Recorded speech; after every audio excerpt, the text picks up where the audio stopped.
Do you know what your favorite game of all time is? Oh, I know I've narrowed it down a few times. Um, I think I know my top three. I don't know. It's hard to pin one game as your like.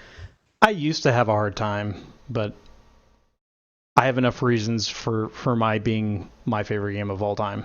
Well, why don't you go first, and then while you're saying that, I'll try and narrow it down. Okay, so mine is Final Fantasy VII, and the reason is, I played the game. I knew it was popular when I played it, but I honestly don't care if a game is popular or not. That doesn't affect my opinion one way or another. I just play a game. If I like it, I like it. Um, what I love about that game, I played it when I was 14 years old, and it completely, like, I used to look at games like this, and it's like now I see games like this because of Final Fantasy VII. It completely changed how I thought of story and its place in a game.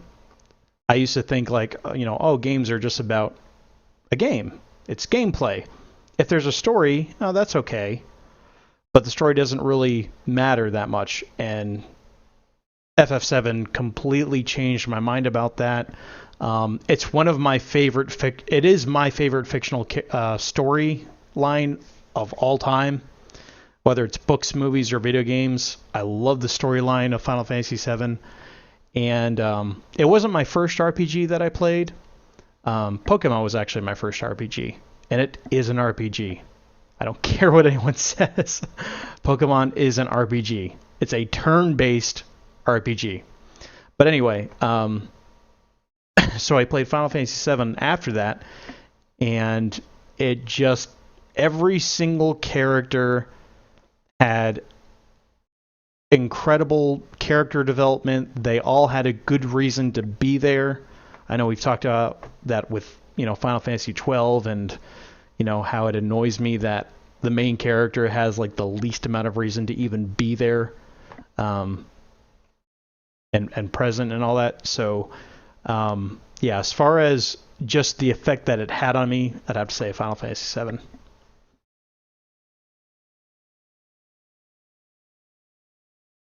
And it's the only game that's literally put me in a depression for a whole day because Eris dies. Like, I kind of thought that she did, but when it actually happened, it was completely different than just hearing about it.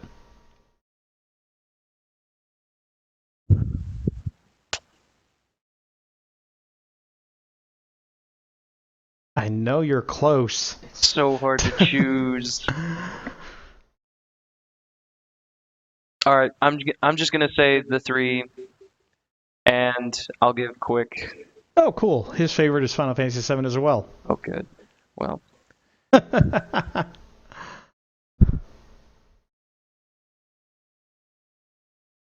I'm just gonna say the three that I think of because I can't narrow it down. I'll give quick descriptions of them. So, and just to let it be known, I'm younger, so I never actually got to play Final Fantasy VII. I do look forward to playing the remake.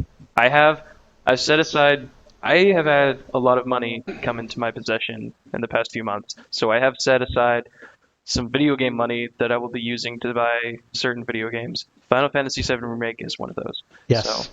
I will be playing it eventually. But uh, the three video games that I have tied for my favorite video game of all time are uh, Pokemon Crystal, Banjo Tooie, and Kingdom Hearts 2. Pokemon Crystal was the first video game that I've ever played in my life.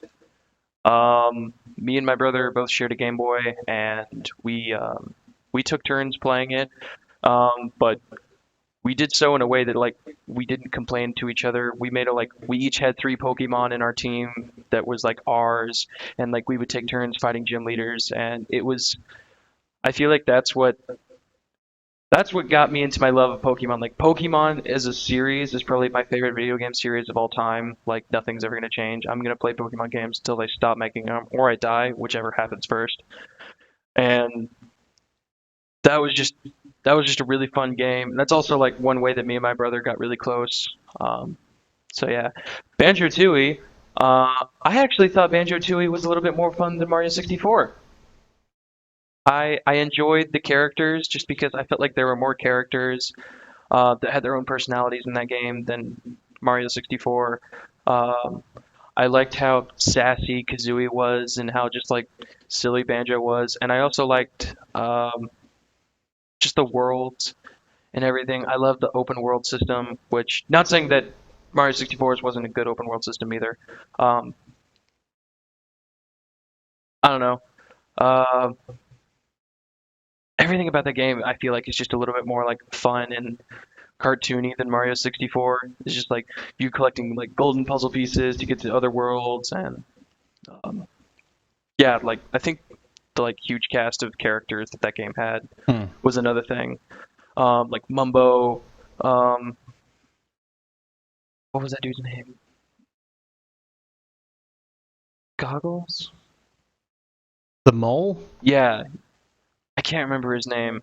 Um,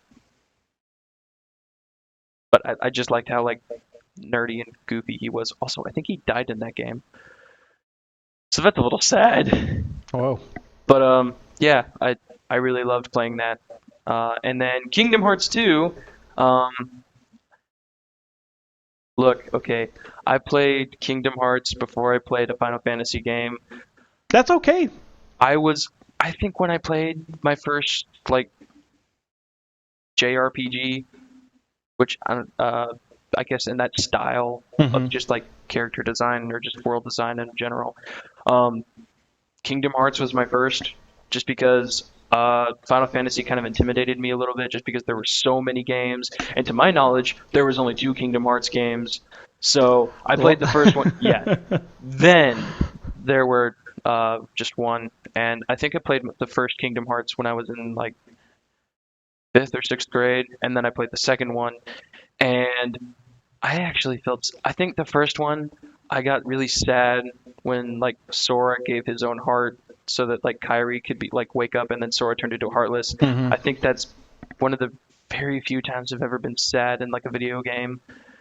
And but two is my favorite just because my favorite character, um, two of my favorite characters in the Square universe, Roxas and Vivi, were in that game.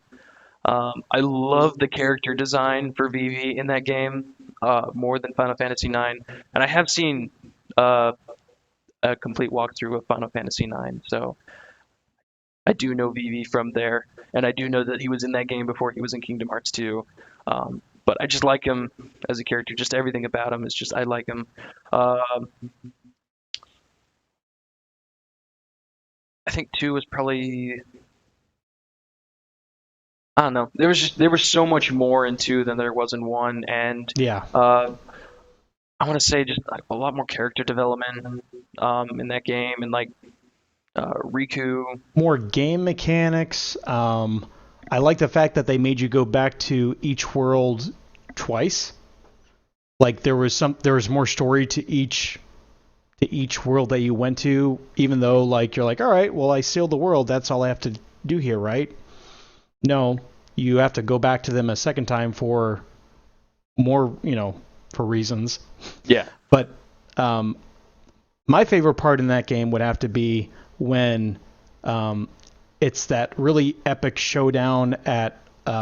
It's basically when Organization 13 is having like a full assault on Hollow Bastion, and like all the Final Fantasy characters are there. Your team is there. Mickey actually shows up to help, and like Goofy gets like knocked out, and they think he might be dead. And you see Mickey like get angry, and I've like never seen Mickey Mouse get angry over anything. that's another funny thing. Is just Mickey Mouse is He's like the Yoda of the Kingdom Hearts universe. yes, And coming from a person who I don't like Disney, I don't like them as just an organization in general. I don't. Um, their childhood movies are like, yeah, okay, I'll like them because I liked them when I was a kid, so I'm not going to deny that I don't like them. Right. But everything up, I don't know, I just don't like Disney at all. But that game is it's just amazing. Also, I think one of the best hidden bosses is in that game. Wait, Sephiroth? Yes. That version of him, although I still think the version from the first Kingdom Hearts is a bit tougher, because you could do a whole lot more in the second game that you couldn't do in the first game to counter him. Um, yeah, the that was a really fun boss fight, and it tied into the story. Also, that last boss fight was amazing. Just all those. I I used to go back and play that final boss fight It was over and over awesome. It's just again. Ansem uses like all the weapons from Organization 13. Xemnas. Xemnas, that's right. Ansem. And then it turns into a giant dragon, and then you as Sora and Riku fight this thing, and then it's like this final showdown. And the music Yes. is incredible. That's another thing. I love the soundtrack for Yeah. Kingdom Hearts 2. Like, Square just knows how to make music. The same person who did the Street Fighter 2 music did the music for like all the Kingdom Hearts games. Saint Metric said that out of those three that you mentioned, Pokemon Crystal was his favorite. Um, and he also asked if we play Zelda, what's our favorite Zelda item? Yeah, I play Zelda. My favorite Zelda item, I would. Well, of course, I love swords. I have a big soft spot for the Bigorn sword. Master Sword, of course, is a classic. But I'd have to say, in raw utility, I love the long shot from Ocarina of Time. You could be like Batman, only you're Link. What's your favorite item? I think my favorite item is probably um, from Twilight Princess. I like that you customize or like combine two items. I loved bomb arrows. Bomb arrows, yeah. That was the most pleasing thing ever. Especially, I think there was a glitch you could do in that game to where you could get infinite bomb arrows.